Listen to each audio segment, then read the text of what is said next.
सर्दी की ठिठुरती रात थी। पहाड़ों पर बादल गरज रहे थे और हवा में एक अजीब सी गूंज थी। नीचे घाटी के पास एक पुराना होटल था, होटल शांतिवन, जो अब आधा खंडर बन चुका था।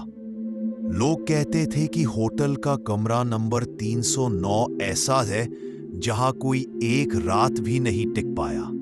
पर उस रात कबीर नाम का ट्रैवल व्लॉगर रोमांच के शौक में वही कमरा बुक कर बैठा। रिसेप्शन पर बैठे बूढ़े चौकीदार ने धीमी आवाज में कहा, बाबूजी, 309 में मत रहिए। वहां जो गया है वो सुबह लौटा नहीं। कबीर हल्के से हंसा और बोला, डरावनी कहानियों से डरना मेरी फितरत नहीं। कमरा पुराना था, फटे पर्दे, टूटा आईना और दीवार पर लगी एक पुरानी घड़ी जो बिना बैटरी के भी टिक टिक कर रही थी। कबीर ने कैमरा चालू किया और बोला, दोस्तों, आज मैं ठहरा हूं उसी कमरे में जहां कहते हैं किसी की मौत हो चुकी है। देखते हैं क्या सच में कुछ होता है या ये बस अफवाह है। कबीर ने टॉर्च जलाई। हवा का एक झोंका आया और दरवाजा अपने आप धड़ाम से बंद हो गया। घड़ी की सुइयां उल्टी दिशा में घूमने लगी। कबीर ने टॉर्च आईने की तरफ की और जैसे ही उसने देखा, उसके दिल की धड़कन रुक सी गई। आईने में उसका चेहरा था, लेकिन मुस्कुरा कोई और रहा था। वो पीछे हटा, मगर आईने में परछाई ने हाथ बढ़ाया। उसकी हथेली पर ठंडी नमी महसूस हुई, जैसे कोई आईने के अंदर से उसे छू रहा हो। तभी कमरे के कोने से आवाज आई, कबीर, रुक जाओ। वो आवाज उसकी अपनी थी। कबीर का दिल जोर जोर से धड़कने लगा। वो बोला, कौन है वहां? फर्श से धूल उठी और लकड़ी की पट्टियां हिलने लगी। बीच का एक चौकोर हिस्सा धीरे धीरे ऊपर उठा और उसके नीचे एक लोहे का दरवाजा दिखाई दिया। कबीर ने कांपते हाथों से दरवाजा खोला। अंदर ठंडी हवा चल रही थी और नीचे उतरती सीढ़ियां दिखाई दे रही थीं। वो नीचे गया। हर कदम के साथ हवा भारी होती जा रही थी। वो बीच में एक पुराना कैमरा रखा था, ठीक वैसा ही जैसा उसके पास था। कबीर ने कैमरा उठाया। स्क्रीन अपने आप जल उठी। वीडियो में एक आदमी दिखा जो बिल्कुल कबीर जैसा लग रहा था। वो कैमरे की तरफ देखकर बोला, अगर कोई ये वीडियो देख रहा है तो समझो मैं 309 में फंस चुका हूं। यहां से कोई नहीं निकल सकता। कबीर ने डरकर कैमरा गिरा दिया। पीछे से किसी ने उसके कंधे पर हाथ रखा। वो पलटा, सामने वही आदमी खड़ा था। वही चेहरा, वही कपड़े, वही आंखें। तू नया आया है ना? अब तू रहेगा यहां, मेरी जगह। कबीर चीखना चाहता था, मगर आवाज नहीं निकली। अचानक उसकी आंखें सफेद हो गई और होठों पर वही डरावनी हंसी फैल गई जो आईने में दिखी थी। ऊपर कमरे में घड़ी फिर से टिक टिक करने लगी। दरवाजा खुला और चौकीदार ने धीरे से कहा, एक और नाम बढ़ गया भूल भुलैया की दीवार पर। सुबह का सूरज उगा, लेकिन होटल शांतिवन की दीवारों पर रोशनी नहीं पहुंची। वो हमेशा की तरह धुंध में लिपटा रहा। बाहर चौकीदार, जिसका नाम रामू काका था, अपने लालटेन लेकर कमरे की तरफ गया। कमरा नंबर 309 के बाहर पहुंचते ही उसने दरवाजा खटखटाया। बाबूजी, सुबह हो गई है। अंदर से कोई जवाब नहीं आया। उसने दरवाजा खोला। कमरा खाली था, लेकिन फर्श पर एक कैमरा पड़ा था। रामू काका ने कैमरा उठाया। स्क्रीन अपने आप ऑन हुई और वीडियो चल पड़ा।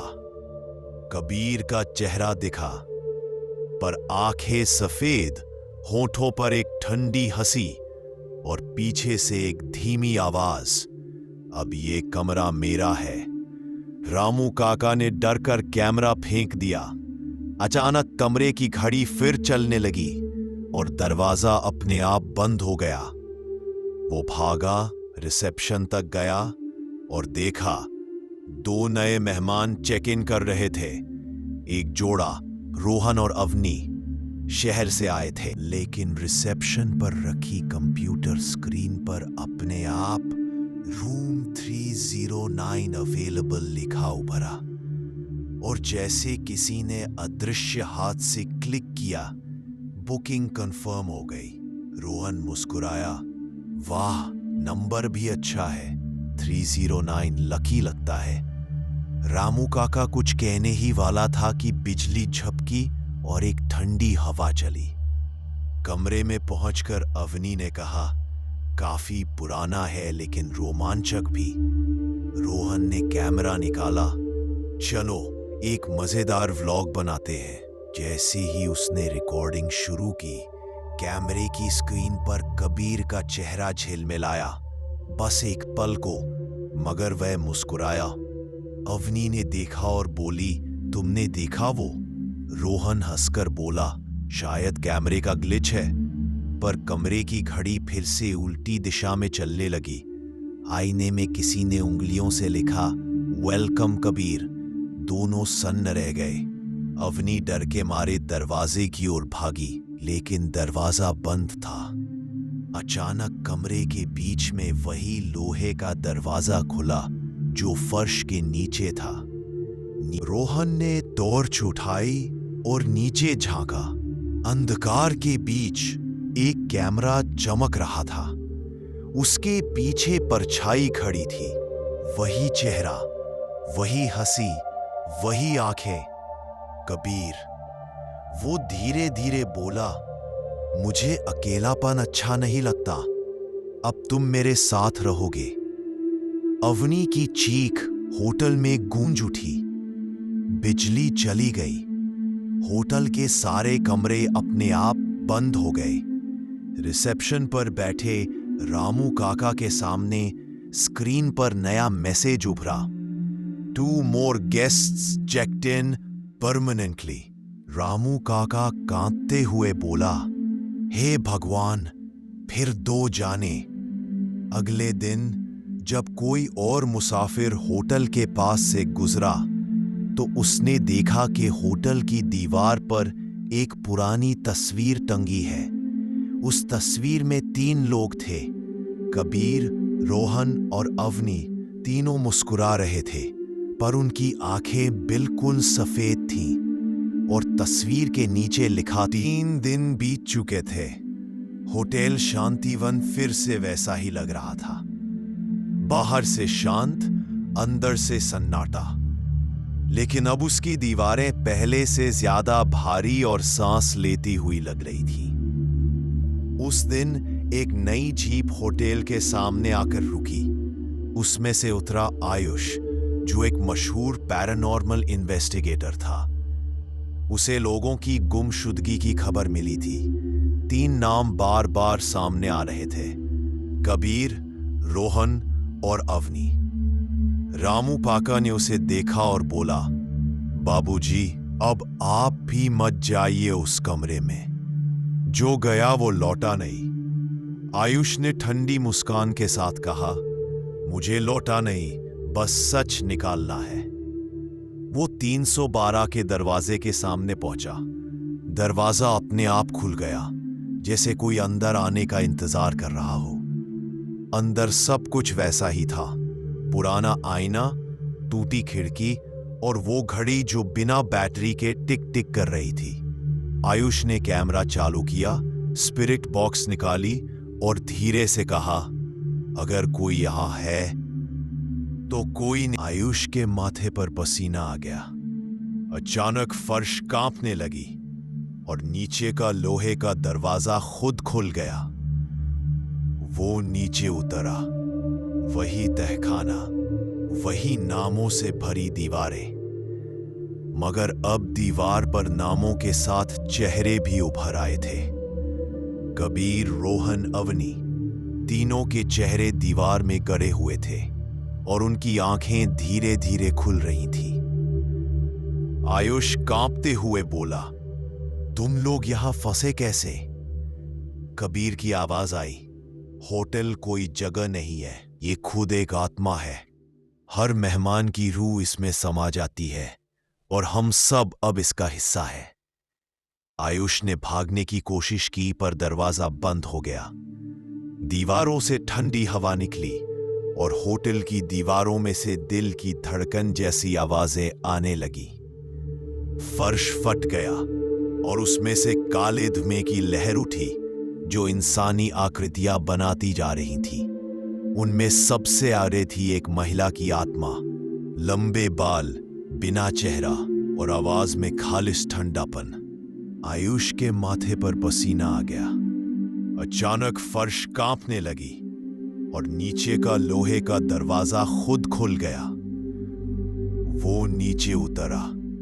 वही तहखाना, वही नामों से भरी दीवारें, मगर अब दीवार पर नामों के साथ चेहरे भी उभर आए थे। कबीर, रोहन, अवनी, तीनों के चेहरे दीवार में गड़े हुए थे और उनकी आंखें धीरे धीरे खुल रही थीं। आयुष कांपते हुए बोला, तुम लोग यहां फंसे कैसे? कबीर की आवाज आई, होटल कोई जगह नहीं है, ये खुद एक आत्मा है। हर मेहमान की रूह इसमें समा जाती है और हम सब अब इसका हिस्सा है। आयुष ने भागने की कोशिश की पर दरवाजा बंद हो गया। दीवारों से ठंडी हवा निकली और होटल की दीवारों में से दिल की धड़कन जैसी आवाजें आने लगी। फर्श फट गया और उसमें से काले धुएं की लहर उठी जो इंसानी आकृतियां बनाती जा रही थी। उनमें सबसे आगे थी एक महिला की आत्मा, लंबे बाल, बिना चेहरा और आवाज में खालिस ठंडापन। मैं शांति। आयुष ने कैमरा उठाया और चिल्लाया, अगर कोई ये वीडियो देख रहा है तो यहां मत आना। होटल जिंदा है, ये सब कुछ निगल जापा है।